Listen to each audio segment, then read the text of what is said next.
Hello मेरे दोस्तों, मैं इंजीनियर संदीप कुमार आप सभी का आपके प्यारे से YouTube channel engineer science academy पर आप सभी का स्वागत करता हूं। दोस्तों, उम्मीद है कि आप सभी बहुत अच्छे होंगे और घर पे बहुत अच्छे तरीके से मेहनत कर रहे होंगे और अपने एग्ज़ाम की तैयारी कर रहे होंगे। तो मेरे दोस्तों, जैसे कि आप जानते हैं कि प्रीवियस क्लास में हमने क्लास 10th के बायोलॉजी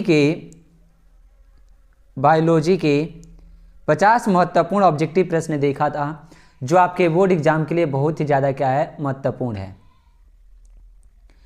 आज के क्लास में हम साइंस के फिजिक्स जो है आपके 10th क्लास के, उसके 50 महत्वपूर्ण ऑब्जेक्टिव प्रश्न आज के क्लास में देखने वाले हैं, जो आपके बोर्ड एग्जाम के लिए बहुत ही ज़्यादा क्या है, महत्वपूर्ण है। साथ साथ में इसका जो पीडीएफ होगा वह आपको तीनों एक साथ, जब फिजिक्स केमिस्ट्री बायोलॉजी तीनों कंप्लीट हो जाएगा तो तीनों का एक साथ पीडीएफ आपको मेरे Telegram channel engineer science academy पर आपको क्या हो जाएगा, मिल जाएगा। यदि आपने अभी तक इससे प्रीवियस वीडियो जो बायोलॉजी का हमने बनाया अगर नहीं देखे हैं तो पहले उसको देख लें, जिसके कारण अब बायोलॉजी भी आपका तैयारी हो जाए और साथ साथ में आपका फिजिक्स भी क्या हो जाए, तैयारी हो जाए। तो चलिए मेरे दोस्तों, आज की क्लास को शुरू करते हैं और आपका पहला क्वेश्चन देखते हैं। तो फिजिक्स में आपका पहला क्वेश्चन है कि प्रकाश की किरणें गमन करती है। तो प्रकाश की किरणें जो होती है वह हमेशा सीधी रेखा में गमन करती है। कैसे गमन करती है? सीधी रेखा में क्या करती है, गमन करती है। अगला प्रश्न है दूसरा, प्रकाश के परावर्तन के कितने नियम हैं? तो प्रकाश के परावर्तन के 2 नियम होते हैं। कितने नियम होते हैं मेरे दोस्तों? 2 नियम होते हैं प्रकाश के परावर्तन के। अगला प्रश्न है तीसरा, समतल दर्पण द्वारा बना प्रतिबिंब होता है। तो समतल दर्पण द्वारा जो प्रतिबिंब बनता है वह काल्पनिक होता है। कैसा प्रतिबिंब होता है मेरे दोस्तों? तो काल्पनिक प्रतिबिंब होता है। अगला प्रश्न है 4 नंबर, उत्तल दर्पण में बना काल्पनिक प्रतिबिंब होता है। तो उत्तल दर्पण में जो काल्पनिक प्रतिबिंब बनता है वह कैसा होता है? तो सीधा एवं क्या होता है, हासित होता है। क्या होता है? सीधा एवं हासित। अगला प्रश्न है 5 नंबर, कि दर्पण का सूत्र होता है। तो मेरे दोस्तों, दर्पण का जो सूत्र होता है वह आपका क्या होता है? तो 1/v + 1/u = 1/f होता है। या किसका सूत्र होता है? दर्पण का सूत्र होता है। किसका? दर्पण का। अगला प्रश्न है 6 नंबर, और यह बहुत महत्वपूर्ण प्रश्न है कि दाढ़ी बनाने के लिए कौन सा दर्पण उपयुक्त है? तो दाढ़ी बनाने के लिए आपका अवतल दर्पण क्या किया जाता है, प्रयोग किया जाता है। कौन सा दर्पण मेरे दोस्तों? तो अवतल दर्पण का हम क्या करते हैं, प्रयोग करते हैं दाढ़ी बनाने के रूप में। नेक्स्ट प्रश्न है, किसी लेंस द्वारा उत्पन्न आवर्धन का एसआई मात्रक। तो किसी लेंस द्वारा उत्पन्न आवर्धन का जो एसआई मात्रक होता है वह मात्रक विहीन होता है, यानी इसकी कोई मात्रा नहीं होती है। क्या होता है? मात्रक विहीन होता है। अगला प्रश्न है 8 नंबर, लेंस के मुख्य फोकस की संख्या कितनी होती है? तो लेंस के मुख्य फोकस एक तरफ f1 होता है और दूसरी तरफ क्या होता है, f2 होता है। यानी कितनी होती है? 2 होती है। तो कितनी होती है मेरे दोस्तों? 2 होती है। अगला प्रश्न है 9 नंबर, कि अवतल लेंस का आवर्धन होता है। अवतल लेंस का आवर्धन m बराबर होता है। तो अवतल लेंस का जो आवर्धन होता है वह क्या होता है? v/u होता है। क्या होता है? v/u। अगला प्रश्न है, किसी माध्यम के अपवर्तनांक का मान होता है। तो माध्यम के अपवर्तनांक का मान होता है sin i/sin r। क्या होता है? sin i/sin r। अगला प्रश्न है 11 नंबर, निम्न में कौन लेंस की क्षमता का मात्रक है? तो लेंस की क्षमता का मात्रक डायऑप्टर होता है। क्या होता है? डायऑप्टर होता है। अगला प्रश्न है 12 नंबर, निम्न में से किस लेंस की फोकस दूरी धनात्मक होती है? तो फोकस दूरी किसकी धनात्मक होती है? तो उत्तल लेंस की फोकस दूरी आपकी क्या होती है मेरे दोस्तों? तो धनात्मक होती है। और अवतल लेंस की फोकस दूरी क्या होती है? तो ऋणात्मक होती है। 13 नंबर प्रश्न है, निम्न में से किस माध्यम में प्रकाश की चाल अधिकतम होती है? तो प्रकाश की चाल अगर देखा जाए तो किसमें होता है? तो हवा में प्रकाश की चाल क्या होती है? अधिकतम होती है। अगला प्रश्न है 14 नंबर, निम्न में से कौन सा पदार्थ लेंस बनाने के लिए प्रयुक्त नहीं किया जा सकता है?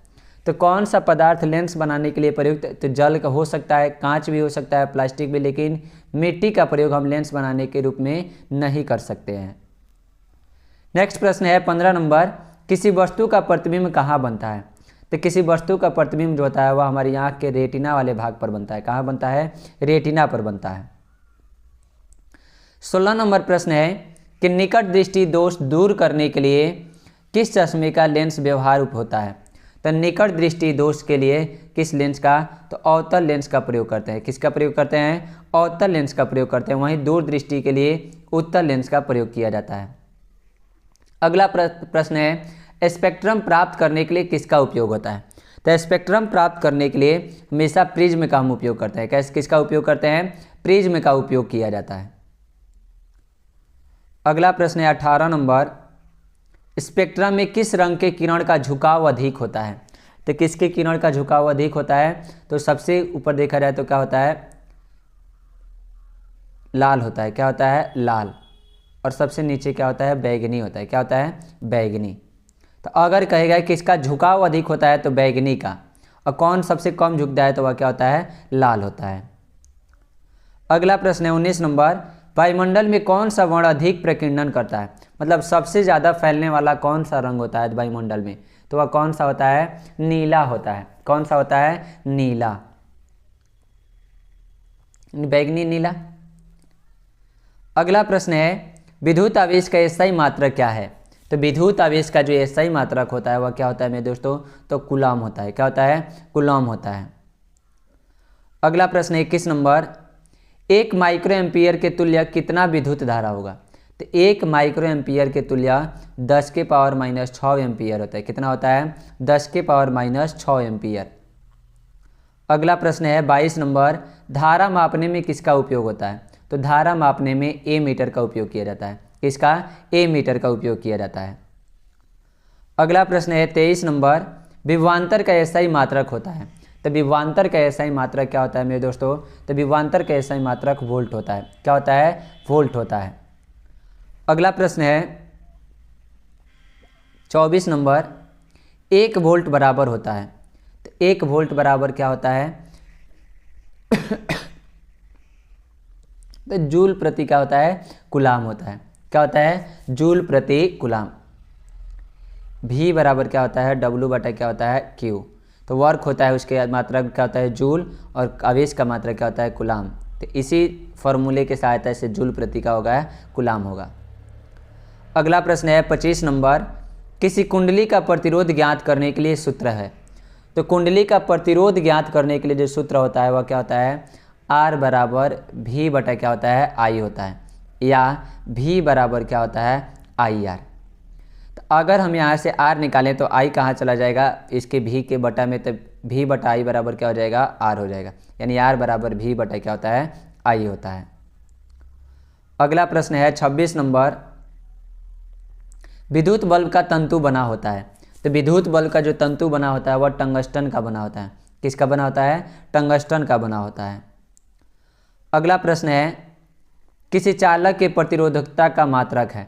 तो किसी चालक के प्रतिरोधकता का जो मात्रक होता है वह ओम मीटर होता है। क्या होता है? ओम मीटर।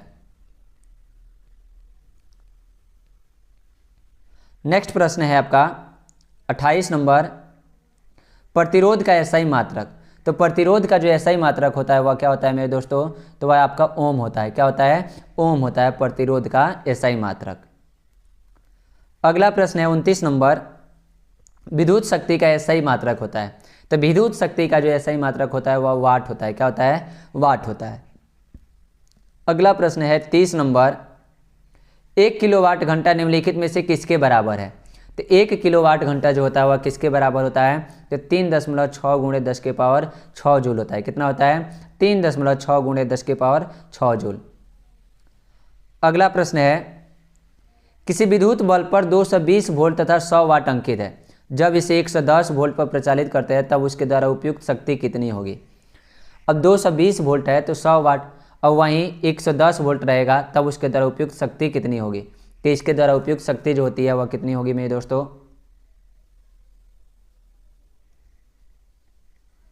तो वह 50 वाट होता है। कितना होता है? 50 वाट।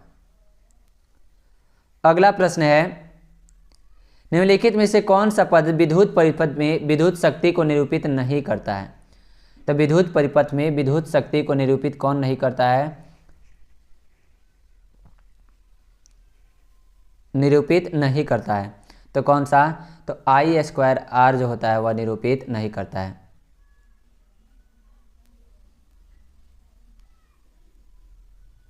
अगला प्रश्न है, पश्चिम की ओर प्रक्षेपित धन आवेशित कण किसी चुंबकीय क्षेत्र द्वारा उत्तर की ओर प्रक्षेपित हो जाता है, तो चुंबकीय क्षेत्र की दिशा क्या होगी। तो अगर पश्चिम की ओर प्रक्षेपित धनावेशित कण अगर किसी चुंबकीय क्षेत्र के द्वारा उत्तर की ओर प्रक्षेपित हो जाता है, तो चुंबकीय क्षेत्र की जो दिशा होगी वह ऊपरी मुखी होगी। कैसा होगा, ऊपरी मुखी होगी।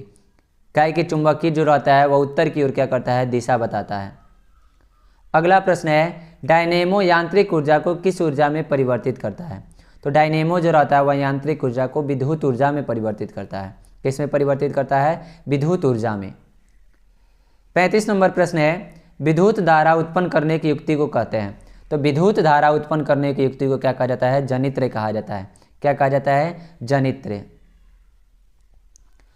अगला प्रश्न है 36 नंबर, लघुपथन के समय परिपथ में विद्युत धारा का मान। तो जब लघुपथन होता है तो उसके समय परिपथ में जो विद्युत धारा का मान होता है वह क्या होता है, बहुत अधिक क्या हो जाता है, बढ़ जाता है। क्या होता है, बहुत ज़्यादा उसका मान हो जाता है। 37 नंबर प्रश्न है, नरौरा नाभिकीय विद्युत संयंत्र किस राज्य में स्थित है। तो नरौरा जो नाभिकीय विद्युत संयंत्र है वह उत्तर प्रदेश में है। कहाँ है, उत्तर प्रदेश में। अगला प्रश्न है 38 नंबर, प्रकृति में पृथ्वी पर ऊर्जा का मुख्य स्रोत। तो प्रकृति में पृथ्वी पर ऊर्जा का मुख्य जो स्रोत है वह सूर्य है। क्या है, सूर्य। अगला प्रश्न है 39 नंबर, पारिस्थितिक तंत्र में ऊर्जा का प्रवाह होता है। तो पारिस्थितिक तंत्र में ऊर्जा का जो प्रवाह होता है वह क्या होता है, एक दिशीय होता है, यानी एक ही दिशा में होता है। अगला प्रश्न है, ओजोन का आणविक सूत्र। तो ओजोन का आणविक सूत्र O3 रहते हैं। ऑक्सीजन के 3 अणु इसमें क्या हो रहते हैं, मिले रहते हैं। 41 नंबर प्रश्न है, जैव आवर्धन प्रदर्शित करने वाला रसायन। तो जैव आवर्धन प्रदर्शित करने वाला जो रसायन है वह DDT है। क्या है, DDT। अगला है अपघटक का उदाहरण। तो अपघटक का जो उदाहरण होता है वह कौन है, तो कवक है। क्या है, कवक जो होता है वह क्या है, अपघटक का उदाहरण है। अगला प्रश्न है, निम्नलिखित में से कौन पर्यावरण का हिस्सा है। तो पर्यावरण का हिस्सा वायुमंडल भी होता है, जलमंडल भी होता है और स्थलमंडल भी होता है। इसलिए इनमें से क्या हो जाएगा, सभी आपका क्या हो जाएगा, सही उत्तर हो जाएगा। अगला प्रश्न है, निम्नलिखित में से कौन नवीकरणीय ऊर्जा का स्रोत का उदाहरण है। तो नवीकरणीय ऊर्जा स्रोत का उदाहरण इसमें से कौन है मेरे दोस्तों, तो महासागरीय तरंग भी है, सौर ऊर्जा भी है, पवन ऊर्जा भी है। इसलिए इनमें से क्या हो जाएगा, सभी आपका क्या हो जाएगा, सही उत्तर हो जाएगा। तो मेरे दोस्तों फिजिक्स के आपके लगभग प्रश्न जो थे वह पूरे क्या हो गए, कंप्लीट हो गए, जो आपके बोर्ड एग्जाम के लिए बहुत ही ज़्यादा क्या है, महत्वपूर्ण है। तो चलिए नेक्स्ट क्लास में केमिस्ट्री के जो ऑब्जेक्टिव प्रश्न है उन सब को लेकर के आएंगे, जो आपके एग्जाम के लिए बहुत ज़्यादा क्या है, महत्वपूर्ण रहेगा और पूरे केमिस्ट्री के चैप्टर से रहेगा महत्वपूर्ण ऑब्जेक्टिव प्रश्न। तो आज के लिए इतना ही, फिर मिलते हैं नेक्स्ट क्लास में। जय हिंद। दोस्तों मैं इंजीनियर संदीप कुमार आप सभी का आपके प्यारे से YouTube channel engineer science academy पर आप सभी का स्वागत करता हूं। दोस्तों उम्मीद है कि आप सभी बहुत अच्छे होंगे और घर पे बहुत अच्छे तरीके से मेहनत कर रहे होंगे और अपने एग्ज़ाम की तैयारी कर रहे होंगे। तो मेरे दोस्तों आज का जो क्लास होने वाला है वह आपके लिए बहुत ही महत्वपूर्ण होने वाला है, क्योंकि आज के क्लास में हम 10th क्लास के साइंस के केमिस्ट्री से रिलेटेड जो ऑब्जेक्टिव है, महत्वपूर्ण ऑब्जेक्टिव, उन सभी ऑब्जेक्टिव प्रश्न को आज के क्लास में क्या करने वाले हैं, देखने वाले हैं। पूरे चैप्टर से निचोड़ जो VVI ऑब्जेक्टिव है, जो बार बार आपके एग्जाम में पूछे जाते हैं, उन्हीं सभी ऑब्जेक्टिव को आज के क्लास में क्या करेंगे, देखेंगे। यदि आपने मेरे चैनल को अभी तक सब्सक्राइब नहीं किया है तो आप सभी सब्सक्राइब करें और साथ साथ में बेल आइकन भी प्रेस करें, जिससे आपको नए वीडियो का नोटिफिकेशन मिल जाए और आप अपने एग्जाम की बेहतर तैयारी कर सकें।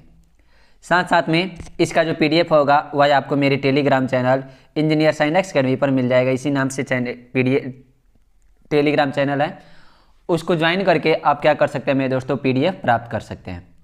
तो चलिए मेरे दोस्तों आज की क्लास को शुरू करते हैं और आज की क्लास का पहला क्वेश्चन आपका देखते हैं। पहला क्वेश्चन है कि चीनी का रासायनिक सूत्र। तो चीनी का जो रासायनिक सूत्र होता है वह क्या होता है, तो C12H22O11 होता है। क्या होता है, C12H22O11 किसका होता है, चीनी का रासायनिक सूत्र। C6H12O6 जो होता है वह ग्लूकोज का होता है। इसका होता है मेरे दोस्तों ग्लूकोज का क्या होता है, सूत्र होता है। अगला प्रश्न है दूसरा, सल्फ्यूरिक अम्ल का रासायनिक सूत्र। तो सल्फ्यूरिक अम्ल का जो रासायनिक सूत्र होता है वह क्या होता है, H2SO4 होता है। क्या होता है, H2SO4। अगला प्रश्न है तीसरा, Na2SO4 plus BaCl2 arrow BaSO4 plus NaCl किस प्रकार की अभिक्रिया है। तो यह अभिक्रिया जो होती है, संयोजन अभिक्रिया का मतलब होता है कि जिसमें दो या दो से अधिक अभिकारक मिलकर के एक उत्पाद का निर्माण करते हैं। वियोजन अभिक्रिया होता है कि जिसमें एक अभिकारक टूट करके दो उत्पाद का निर्माण करता है, उसे वियोजन। द्विविस्थापन अभिक्रिया का मतलब होता है कि जिसमें दो यौगिक अपने समूह में अदला बदली करके, तो देखिए यहाँ पर Na2SO4, यहाँ पे BaCl2, तो Ba आ गया है किसके साथ, SO4 के साथ, तो BaSO4 हो गया है, और Na किसके साथ आ गया है, Cl के साथ, NaCl हो गया। यानी अपने ही समूह में अदला बदली करके अगर उत्पाद का निर्माण करते हैं तब उसे द्विविस्थापन अभिक्रिया कहते हैं। क्या कहते हैं उसे, द्विविस्थापन अभिक्रिया। अगला प्रश्न है 4 नंबर, श्वसन किस प्रकार की रासायनिक अभिक्रिया है। तो श्वसन जो होती है उसमें से ऊष्मा बाहर निकलता है, इसलिए उसको ऊष्माक्षेपी अभिक्रिया कहते हैं। क्या कहते हैं, ऊष्माक्षेपी। जिसमें ऊष्मा का अवशोषण होता है उसको क्या कहते हैं, ऊष्माशोषी अभिक्रिया कहते हैं। अगला प्रश्न है कि नीचे दी गई अभिक्रिया में कौन सा कथन सही है। तो Cu plus O2 arrow CuO। अब इसमें क्या कह रहा है कि कौन सी अभिक्रिया, तो कॉपर का ऑक्सीकरण हो रहा है। तो देखिए कॉपर में ऑक्सीजन आकर के मिल रहा है, इसलिए कॉपर का क्या हो रहा है, ऑक्सीकरण। तो यही आपका क्या हो जाएगा, सही हो जाएगा। अगला प्रश्न है 6 नंबर, कि अभिक्रिया CaO plus H2O arrow CaOH का होल ट्वाइस किस प्रकार की अभिक्रिया है। तो अभी बताए कि अगर जिसमें दो या दो से अधिक अभिकारक मिल करके अगर एकल उत्पाद का निर्माण करते हैं तो उसे संयोजन अभिक्रिया कहते हैं। तो यह क्या हो जाएगा, आपका संयोजन अभिक्रिया हो जाएगा। अगला प्रश्न है 7 नंबर, निम्नलिखित यौगिकों में कौन अम्ल है। तो अम्ल के लिए सबसे अच्छा तरीका जो रहता है उसमें हाइड्रोजन रहेगा। क्या रहेगा, हाइड्रोजन। तो इसमें हाइड्रोजन नहीं है, इसमें भी नहीं है, इसमें देखिए इसमें OH है यानी हाइड्रोक्साइड है, लेकिन H2 इसमें है, यानी यही क्या हो जाएगा, आपका अम्ल हो जाएगा। अगला प्रश्न है 8 नंबर, निम्नलिखित में कौन प्राकृतिक सूचक है। तो प्राकृतिक सूचक जो होता है वह कौन होता है, तो हल्दी जो होता है वह क्या है, प्राकृतिक सूचक है। क्या है, प्राकृतिक सूचक। 9 नंबर प्रश्न है आपका कि जिंक तथा सल्फ्यूरिक अम्ल के बीच अभिक्रिया से निम्नलिखित में कौन सी गैस निकलती है। तो जिंक और सल्फ्यूरिक अम्ल का सूत्र क्या होता है, H2SO4। अगर इसके साथ तो Zn चला जाता है SO4 के साथ, यानी क्या हो जाएगा, ZnSO4, और क्या निकल रहा है, हाइड्रोजन। तो इसमें से कौन सी गैस निकलती है मेरे दोस्तों, तो हाइड्रोजन गैस निकलेगी। कौन सी गैस, हाइड्रोजन गैस क्या होती है, बाहर निकल जाती है। अगला प्रश्न है 10 नंबर, निम्न में से किस विलयन का उपयोग दीवारों की सफ़ेदी करने के लिए किया जाता है। तो दीवारों की सफ़ेदी करने के लिए बुझे हुए चूने का प्रयोग करते हैं और उसका सूत्र होता है कैल्शियम हाइड्रोक्साइड CaOH का होल ट्वाइस का होता है, उसका सूत्र होता है। अगला प्रश्न है 11 नंबर, कि NaOH है। तो NaOH जो होता है, अब देखिए इसमें OH लगा है, क्या लगा है, OH लगा है। तो OH जो होता है वह हाइड्रोक्साइड होता है। क्या होता है, हाइड्रोक्साइड। और हाइड्रोक्साइड जो रहता है वह क्षार में रहता है। किस में रहता है, क्षार का। तो यह क्या हो जाएगा, क्षार हो जाएगा। हाइड्रोजन केवल किस में रहता है, अम्ल में। नेक्स्ट प्रश्न है, जब सोडियम हाइड्रोक्साइड जिंक से अभिक्रिया करता है तो कौन सा उत्पाद बनाता है। तो देखिए सोडियम हाइड्रोक्साइड Na2 क्या कर रहा है, सोडियम। तो Na हाइड्रोक्साइड क्या हो जाएगा, OH। किससे अभिक्रिया, जिंक से अभिक्रिया करता है तो कौन सा उत्पाद क्या करता है, बनाता है। तो यह क्या होता है, सोडियम जिंकेट, यानी NaZn2 क्या करेगा,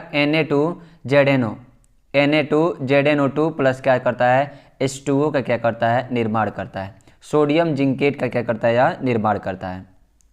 अगला प्रश्न है, चूना जल का रासायनिक नाम। तो चूना जल का जो रासायनिक नाम होता है वह चूना जल का तो पहले क्या सूत्र होता है, CaOH का क्या होता है, होल ट्वाइस, और यह सूत्र होता है कैल्शियम हाइड्रोक्साइड। इसको क्या कहते हैं, कैल्शियम हाइड्रोक्साइड कहते हैं। अगला प्रश्न है, निम्नांकित में से सोडा ऐश का सूत्र कौन होता है? तो सोडा ऐश जो होता है वह कैल्शियम क्लोराइड होता है, और कैल्शियम क्लोराइड का सूत्र क्या होता है? CaCl2 होता है। अगला प्रश्न है 15 नंबर, निम्नांकित में कौन ग्लोबल लवण का सूत्र है? तो ग्लोबल लवण का जो सूत्र होता है वह कौन होता है? तो सोडियम सल्फेट के साथ Na2SO4 इंटू 10H2O होता है। क्या होता है? Na2SO4 into 10H2O। अगला प्रश्न है, निम्न में कौन विजातीय पदार्थ है? तो विजातीय पदार्थ जो होता है इसमें से कौन होता है? तो वह नमक होता है। क्या होता है मेरे दोस्तों? नमक होता है। तो आपका सही उत्तर क्या हो जाएगा? नमक। अगला प्रश्न है 17 नंबर, निम्नांकित में कौन सी धातु विद्युत का सुचालक है? तो विद्युत का सुचालक जो होती है वह कौन होता है? ग्रेफाइट होता है। क्या होता है? ग्रेफाइट। और यह क्या है? अधातु है। अगला प्रश्न है, एल्युमिनियम पर मोटी ऑक्साइड की परत बनाने की प्रक्रिया कहलाती है? तो एल्युमिनियम पर मोटी ऑक्साइड की परत बनाने की जो प्रक्रिया होती है वह एनोडीकरण कहलाता है। क्या कहलाता है? एनोडीकरण। अगला प्रश्न है 19 number, Fe2O3 plus Al2O3 plus Fe निम्नलिखित में से किस प्रकार की क्या है? अभिक्रिया है। तो यह किस प्रकार की? तो अगर क्या होता है कि किसी यौगिक से किसी तत्व द्वारा अगर दूसरे यौगिक से किसी दूसरे तत्व को हटा दिया जाता है तो यह अभिक्रिया जो होती है वह विस्थापन अभिक्रिया होता है।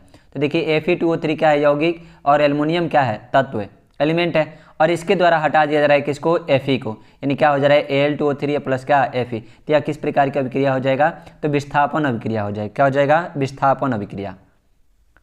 अगला प्रश्न है 20 नंबर, लाल तप्त आयरन पर जलवाष्प प्रवाहित करने पर कौन सा यौगिक प्राप्त होता है? तो लाल तप्त आयरन पर Fe पर जब जलवाष्प क्या करते हैं? प्रवाहित करते हैं, यानी जल प्रवाहित किया जाता है तो कौन सा यौगिक प्राप्त होता है? तो Fe3O4 प्राप्त होता है। क्या होता है? Fe3O4 या क्या होता है? प्राप्त होता है। 21 नंबर प्रश्न है,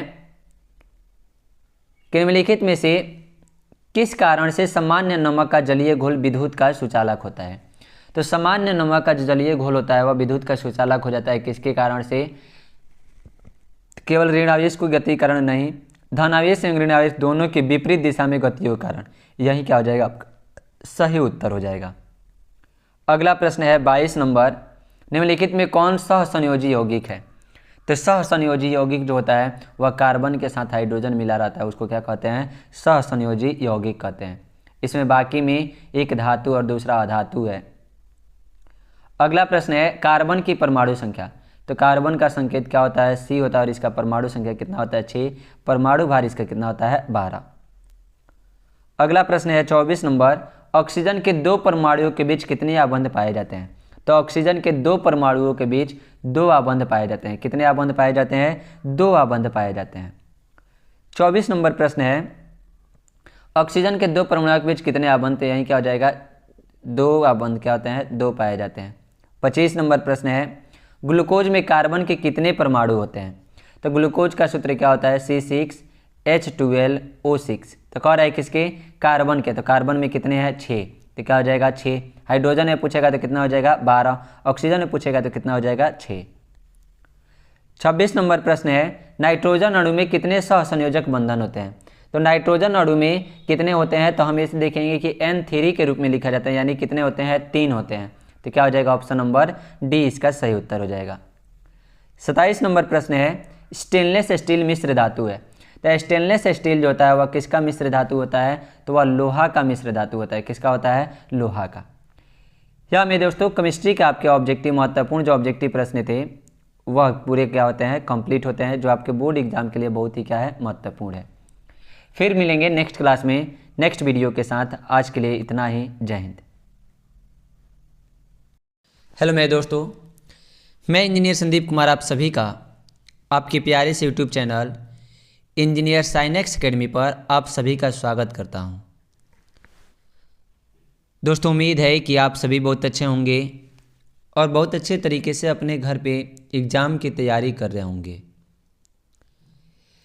तो मेरे दोस्तों, जैसे कि आप 10th क्लास के एग्ज़ाम की तैयारी कर रही हैं, तो इस एग्ज़ाम को बेहतर बनाने के लिए हम साइंस के 50 महत्वपूर्ण प्रश्न आप सभी के सामने 50 महत्वपूर्ण ऑब्जेक्टिव प्रश्न आप सभी के सामने लेकर के आया हूँ। साइंस के बायोलॉजी के कौन सी किताब के? बायोलॉजी के 50 महत्वपूर्ण प्रश्न है जो आपके बोर्ड एग्जाम की दृष्टि से बहुत ही ज़्यादा क्या है, महत्वपूर्ण है। आप इस वीडियो के अंत तक बने रहें। मैं आपको विश्वास दिलाता हूं कि यह वीडियो देखने के बाद आपको सारे प्रश्न आसानी से याद हो जाएंगे और साथ साथ में इसका जो PDF होगा वह आप मेरे Telegram channel engineer science academy पर आपको क्या हो जाएगा, मिल जाएगा। आप वहां से क्या कर सकते हैं, डाउनलोड कर सकते हैं। साथ साथ में यदि चाहते हैं कि आप अपने दोस्तों को भी बेहतर तैयारी कराएं तो उसके लिए आप इस वीडियो को जितना ज़्यादा शेयर कर सके शेयर करें और अपने दोस्तों के पास भी क्या करें, भेजें कि वह भी इस वीडियो का लाभ उठाएं और अपने एग्ज़ाम की बेहतर तैयारी कर सकें। तो चलिए मेरे दोस्तों शुरू करते हैं और पहला प्रश्न आपका देखते हैं। कह रहे कि पीत रस कहाँ से स्रावित होता है? तो पीत रस जो होता है वह मेरे दोस्तों कहाँ से स्रावित होता है? तो यकृत से स्रावित होता है। कहाँ से स्रावित होता है? यकृत से। अगला प्रश्न है दूसरा, स्वपोषी पोषण के लिए आवश्यक है। तो स्वपोषी पोषण के लिए पर्णहरित भी आवश्यक होता है, सूर्य का प्रकाश भी, कार्बन डाइऑक्साइड भी, यानी इनमें से क्या चाहिए, सभी चाहिए। यानी ऑप्शन नंबर डी आपका क्या हो जाएगा, बिल्कुल सही उत्तर हो जाएगा। अगला प्रश्न है तीसरा, अमीबा अपना भोजन कैसे पकड़ता है? तो अमीबा जो होता है वो अपना भोजन कुटपाद के द्वारा पकड़ता है। किसके द्वारा? कुटपाद के द्वारा वो अपना भोजन क्या कर लेता है, पकड़ लेता है। अगला प्रश्न है 4 नंबर, कौन सा एंजाइम वसा पर क्रिया करता है? कौन सा एंजाइम जो होता है वह किस पर क्रिया करता है, वसा पर क्रिया करता है। तो वह लाइपेज एंजाइम जो होता है वह किस पर क्रिया करता है, वसा पर क्रिया करता है। अगला प्रश्न है 5 नंबर, आयोडीन की कमी से कौन सा रोग होता है? तो आयोडीन की कमी से कौन सा रोग होता है मेरे दोस्तों? आयोडीन की कमी से घेंघा रोग होता है। कौन सा होता है मेरे दोस्तों? घेंघा रोग आयोडीन की कमी से होता है। बढ़ते हैं अगले प्रश्न की ओर और देखते हैं आपका अगला प्रश्न है। अगला प्रश्न है 6 नंबर की कवक में पोषण की कौन सी विधि पाई जाती है? तो कवक में पोषण की मृतजीवी विधि पाई जाती है। कौन सी विधि पाई जाती है मेरे दोस्तों? तो मृतजीवी विधि पाई जाती है। अगला प्रश्न है 7 नंबर, ग्लाइकोलाइसिस होता है। तो ग्लाइकोलाइसिस जो होता है वह कहाँ होता है? तो कोशिका द्रव्य में क्या होता है, ग्लाइकोलाइसिस होता है। अगला प्रश्न है 8 नंबर, किस पौधे में रंध्र अनुपस्थित रहते हैं? तो किस पौधे में रंध्र अनुपस्थित रहते हैं? तो आपका प्रश्न जवाब हो जाएगा क्या, हाइड्रीला में रंध्र अनुपस्थित रहते हैं, यानी रंध्र उसमें नहीं होता है। अगला प्रश्न है 9 नंबर, किण्वन क्रिया पाई जाती है। तो किण्वन क्रिया जो होती है वह ईस्ट में पाई जाती है। किस में पाई जाती है? ईस्ट में किण्वन क्रिया क्या की जाती है, पाई जाती है। 10 नंबर प्रश्न है, ट्रैकिया किस जीव का श्वसन अंग है? तो ट्रैकिया जो होता है वह किस जीव का श्वसन अंग होता है? तो कॉकरोच का श्वसन अंग होता है। किसका होता है मेरे दोस्तों? कॉकरोच का क्या होता है, श्वसन अंग होता है। अगला प्रश्न है, कौन सी गैस श्वसन क्रिया में मुक्त होती है? कौन सी गैस श्वसन क्रिया में क्या होती है, मुक्त होती है? तो 11 नंबर प्रश्न का हो जाएगा सही उत्तर क्या, CO2। और कौन सी गैस हम लेते हैं? तो ऑक्सीजन क्या करते हैं, लेते हैं, और कार्बन डाइऑक्साइड क्या करते हैं, छोड़ते हैं। अगला प्रश्न है 12 नंबर, ऑक्सीजन का वाहक। तो ऑक्सीजन का जो वाहक होता है वह RBC होता है। कौन होता है? RBC। ब्लड जो होता है, जो रुधिराणु जो होता है वह 3 प्रकार का आपका होता है। ब्लड को अगर 2 भाग में बांट देते हैं, ब्लड कितने प्रकार का, 2 भाग में, एक प्लाज्मा होता है और दूसरा क्या होता है, रुधिराणु होता है। और रुधिराणु आपका 3 प्रकार का होता है। कितने प्रकार का मेरे दोस्तों? 3 प्रकार का। एक WBC, एक RBC और एक क्या होता है, प्लेटलेट्स। क्या होता है? एक प्लेटलेट्स होता है। नेक्स्ट प्रश्न आपका है 13 नंबर, खुला परिसंचरण तंत्र किस में पाया जाता है? तो खुला परिसंचरण तंत्र जो होता है वह कॉकरोच में पाया जाता है। किस में पाया जाता है? कॉकरोच में पाया जाता है। अगला प्रश्न है 14 नंबर, मानव हृदय में कितने कोष्ठ होते हैं? तो मानव हृदय में 4 कोष्ठ होते हैं। कितने कोष्ठ होते हैं? 4 कोष्ठ होते हैं मानव हृदय में। अगला प्रश्न है, पौधों में गैसों का आदान प्रदान किसके द्वारा होता है? तो पौधों में गैसों का आदान प्रदान जो होता है वह रंध्र के द्वारा होता है। किसके द्वारा? रंध्र के द्वारा होता है। अगला प्रश्न है 16 नंबर, पौधों में उत्सर्जी पदार्थ है, तो पौधों में उत्सर्जी पदार्थ जो होता है वह गोंद भी होता है, टैनिन भी होता है, रेजिन भी होता है। तो इनमें से क्या हो जाएगा, सभी आपका सही उत्तर हो जाएगा। अगला प्रश्न है 17 नंबर, निम्न में से कौन ब्रिक की रचनात्मक एवं क्रियात्मक इकाई है। तो ब्रिक की रचनात्मक एवं क्रियात्मक इकाई जो होती है वह कौन होता है, तो नेफ्रॉन होता है। कौन होता है मेरे दोस्तों, नेफ्रॉन होता है। अगला प्रश्न है 18 नंबर, मानव शरीर की सबसे लंबी कोशिका। तो मानव शरीर की सबसे लंबी कोशिका न्यूरॉन होती है। कौन सी होती है, न्यूरॉन, जो मस्तिष्क में पाया जाता है। कहाँ पाया जाता है, मस्तिष्क में पाया जाता है। अगला प्रश्न है 19 नंबर, मस्तिष्क का कौन सा भाग शरीर की स्थिति तथा संतुलन का अनुरक्षण करता है। तो मस्तिष्क का कौन सा भाग होता है, तो वह अनुमस्तिष्क होता है। कौन होता है, अनुमस्तिष्क जो होता है वह शरीर की स्थिति और संतुलन को बनाए रखता है। अगला प्रश्न है 20 नंबर, दो तंत्रिका कोशिका के मध्य खाली स्थान को कहते हैं।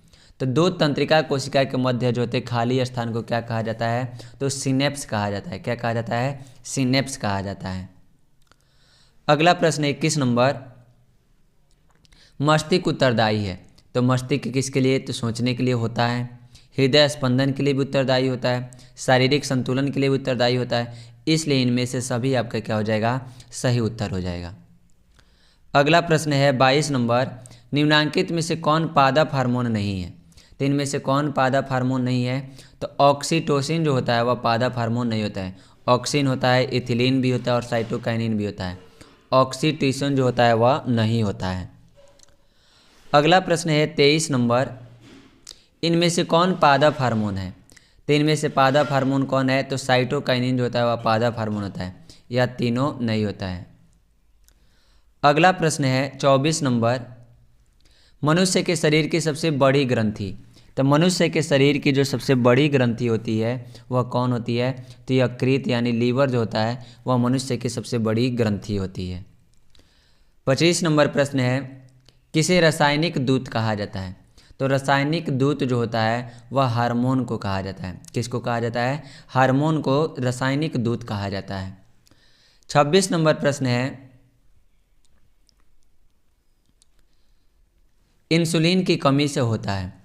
तो इंसुलिन की कमी से क्या होता है, तो मधुमेह जो होता है वह इंसुलिन की कमी से होता है। आयोडीन की कमी से घेंगा होता है। किसकी कमी से, आयोडीन की कमी से क्या होता है, घेंगा होता है। अगला प्रश्न है 27 नंबर, फूल में नर प्रजनन अंग है। तो फूल में नर प्रजनन अंग जो होता है वह कौन होता है, पुंकेसर होता है। कौन होता है, पुंकेसर। और यह तीनों जो होता है वह मादा प्रजनन अंग होता है। क्या होता है, मादा प्रजनन अंग, यह तीनों होता है। 28 नंबर प्रश्न है, द्विखंडन होता है। तो द्विखंडन पैरामीशियम में भी होता है, अमीमा में भी होता है, लिस्मेनिया में भी होता है। इसलिए इनमें से सभी आपका क्या हो जाएगा, सही उत्तर हो जाएगा। अगला प्रश्न है 29 नंबर, पौधों में जनन अंग कहाँ पाए जाते हैं। तो पौधों में जो जनन अंग होता है वह कहाँ पाया जाता है, तो 29 का सही उत्तर आपका क्या हो जाएगा, पुष्प में। तो जनन अंग कहाँ पाए जाते हैं, पुष्प में। क्या होता है, फूल जो होता है उसी में जनन अंग क्या होते हैं, पाए जाते हैं। अगला प्रश्न है 30 नंबर, हाइड्रा में प्रजनन की विधि निम्नलिखित में से कौन है। तो हाइड्रा जो होता है उसमें प्रजनन की विधि कौन सी होती है, तो मुकुलन विधि होती है। कौन सी विधि होती है, तो मुकुलन विधि होती है हाइड्रा में। अगला प्रश्न है, अलैंगिक जनन मुकुलन द्वारा होता है। तो अलैंगिक जनन मुकुलन द्वारा किसमें होता है, तो 31 का सही उत्तर जो हो जाएगा वह ईस्ट हो जाएगा। क्या हो जाएगा, ईस्ट में मुकुलन विधि के द्वारा अलैंगिक जनन होता है। 32 नंबर प्रश्न है, परागकोश में होता है। तो परागकोश में क्या होता है, तो परागकोश में परागकण होता है। क्या होता है, परागकण होता है। यह नर जनन अंग रहता है, इसी में से परागकण निकल करके क्या होते हैं, पुष्पीय पौधों के मादा भाग पर क्या होता है, पहुंचता है। अगला प्रश्न है, पुष्पीय पौधों में लैंगिक जनन होता है। तो 33 नंबर, पुष्पीय पौधों में लैंगिक जनन किसमें होता है, तो फूलों द्वारा होता है। किसके द्वारा होता है, फूलों के द्वारा लैंगिक जनन होता है। 34 नंबर प्रश्न है, अंडाणु निषेचित होता है। तो अंडाणु जो होता है वह कहाँ निषेचित होता है, तो 34 का सही उत्तर हो जाएगा फैलोपियन नलिका। फैलोपियन ट्यूब में अंडाणु जो होता है वह शुक्राणु के साथ मिलकर क्या करता है, निषेचन की क्रिया पूरा करता है। 35 नंबर प्रश्न है, निम्न में से कौन मादा जनन तंत्र का भाग नहीं है। तो तो मादा जनन तंत्र का भाग कौन नहीं है? तो अंडाशय होता है, गर्भाशय भी होता है, शुक्रवाहिका नहीं होता है, या नर जनन तंत्र का क्या है? अंग है। डिम्बवाहिनी भी होता है। यह ए, बी और डी तीनों यह होता है, लेकिन शुक्रवाहिका जो होता है यह नहीं होता है। अगला प्रश्न है 36 नंबर, एंड्रोजन क्या है? तो एंड्रोजन होता है वह नरलिंग हार्मोन है। क्या है? नरलिंग हार्मोन है क्या? एंड्रोजन। 37 नंबर प्रश्न है, निम्नलिखित में कौन उभयलिंगी है? तो निम्नलिखित में कौन उभयलिंगी होता है? तो केचुआ जो होता है वह क्या होता है? उभयलिंगी होता है, यानी इसमें नर जनन अंग और मादा जनन अंग दोनों इसमें पाए जाते हैं। अगला प्रश्न है 38 नंबर, शुक्राणु का निर्माण होता है। तो शुक्राणु का निर्माण कहाँ होता है? तो वृषण में शुक्राणु का निर्माण होता है। यह नर जनन अंग होता है। क्या होता है? नर जनन अंग होता है, और इसी में शुक्राणु का क्या होता है? निर्माण होता है। 39 नंबर प्रश्न है, निम्नलिखित में नर युग्मक कौन है? तो नर युग्मक जो होता है वह शुक्राणु होता है। क्या होता है? शुक्राणु। अगला प्रश्न है 40 नंबर, मेंडल ने अपने अनुवांशिकी प्रयोग होती किस पौधे का उपयोग किया था? तो मेंडल ने किस पौधे का? तो मटर के पौधे का क्या किया था? उपयोग किया था अपने अनुवांशिकी के प्रयोग के लिए। अगला प्रश्न है, स्त्रियों में लिंग गुणसूत्र का युग्म होता है। तो स्त्रियों में लिंग गुणसूत्र का युग्म जो होता है वह XX होता है। क्या होता है? XX। और पुरुषों में जो होता है वह XY होता है। क्या होता है? XY होता है। अगला प्रश्न है 42 नंबर, निम्न में कौन एक अवशेषी अंग है? तो इनमें कौन अवशेषी अंग होता है? तो 42 का सही उत्तर जो जाएगा वह क्या है? अपेंडिक्स है। क्या है? अपेंडिक्स जो होता है वह अवशेषी अंग होता है। अगला प्रश्न है 43 number, the origin of species नामक पुस्तक किसने लिखी? तो जो ओरिजिन ऑफ स्पीसीज पुस्तक जो था वह किसने लिखा था? तो इसका कमेंट बॉक्स में आपको क्या करना है मेरे दोस्तों? जवाब देना है कि इसका सही उत्तर क्या होगा। अगला प्रश्न है 44 नंबर, निम्नलिखित में से कौन एक उभयलिंगी जंतु है? तो इनमें से कौन उभयलिंगी जंतु होता है? तो केचुआ जो होता है वह क्या होता है? उभयलिंगी जंतु होता है। तो चलिए मेरे दोस्तों, यह मेरे दोस्तों आपके कुल हो गए लगभग 50 प्रश्न क्या हो गए? लगभग कंप्लीट हो गए, जो आपके बोर्ड एग्जाम के लिए बहुत ही ज़्यादा क्या है? महत्वपूर्ण है। यहाँ पे 44 ही हैं। तो चलिए मेरे दोस्तों, बाकी साइंस के ही नेक्स्ट चैप्टर क्लास में हम फिजिक्स के ऑब्जेक्टिव प्रश्न, जो महत्वपूर्ण ऑब्जेक्टिव प्रश्न है उसको लेकर के आएंगे, जो आपके बोर्ड एग्जाम के लिए बहुत ही क्या रहेगा? महत्वपूर्ण रहेगा। तो चलिए मेरे दोस्तों, आज के लिए इतना ही। फिर मिलते हैं नेक्स्ट क्लास में। जय हिंद।